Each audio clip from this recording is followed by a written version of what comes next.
Baik, Assalamualaikum warahmatullahi wabarakatuh. Perkenalkan, nama saya Anissa Ulil Amri dengan NIM 21114200023 dari Program Studi Sastra Indonesia Angkatan 2020, Konsentrasi Linguistik. Saya dalam presentasi ini akan menjelaskan mengenai pengembangan bahasa Indonesia sebagai bahasa internasional. Baik, langsung saja. Yang pertama ada perkembangan bahasa Indonesia. Bahasa Indonesia mengalami perkembangan dalam fungsi dan kedudukannya sejak ditetapkan menjadi bahasa nasional,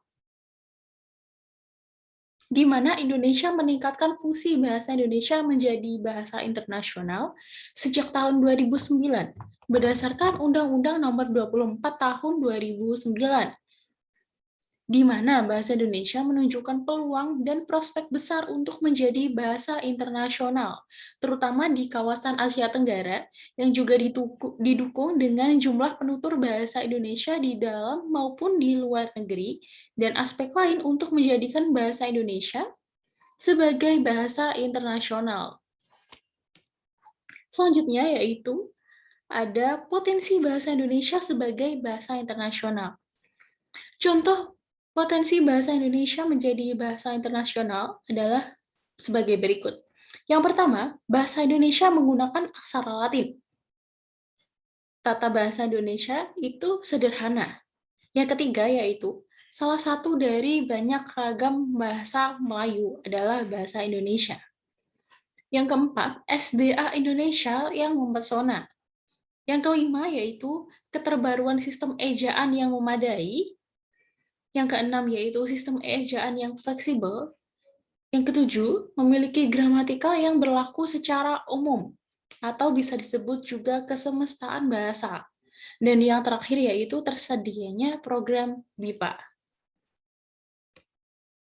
Lalu yang selanjutnya yaitu tantangan mempelajari bahasa Indonesia. Nah, beberapa tantangan dalam pengajaran bahasa Indonesia kepada penutur asing yang sering ditemui adalah sebagai berikut. Yang pertama yaitu sistem tata bahasa Indonesia yang sederhana namun kompleks, yaitu contohnya tatanan fonologi, morfologi, sintaksis, dan juga semantik. Yang kedua yaitu bahasa Indonesia kurang berkembang di wilayah terpencil di daerah-daerah terpelosok di Indonesia. Yang ketiga yaitu masih adanya sikap negatif masyarakat terhadap bahasa Indonesia.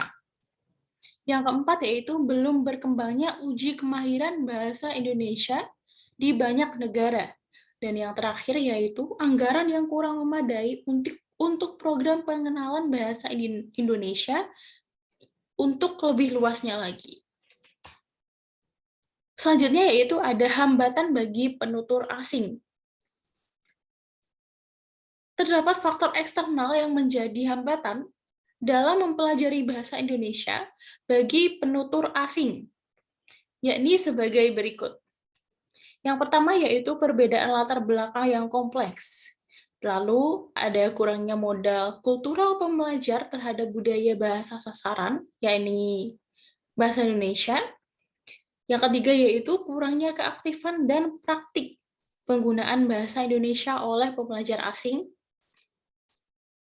Dan yang keempat yaitu beban psikologis yang dialami pembelajar asing saat menggunakan bahasa Indonesia. Lalu, untuk itu, terdapat upaya untuk menjadikan bahasa Indonesia sebagai bahasa internasional. Upaya yang pertama yaitu dilakukan oleh pemerintah Republik Indonesia, yaitu yang pertama ada mengadakan program bahasa Indonesia untuk penutur asing atau bisa disingkat dengan BIPA. Yang kedua yaitu program Dharma Wisata dan peningkatan bahasa Indonesia. Yang ketiga yaitu pameran kesenian dan kebudayaan di luar negeri. Yang keempat yaitu ada penggunaan bahasa Indonesia dalam pidato kenegaraan.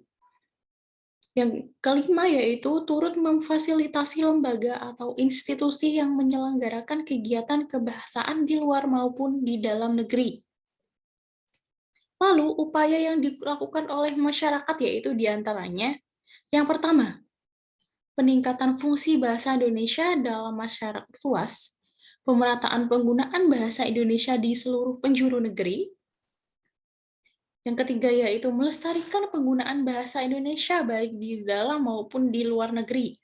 Dan yang keempat, yang terakhir yaitu peningkatan daya tarik masyarakat asing untuk datang ke Indonesia dengan kesenian dan kebudayaan Indonesia yang sangat beragam. Baik, sekian presentasi dari saya. Kurang lebihnya saya memohon maaf. Wassalamualaikum warahmatullahi wabarakatuh.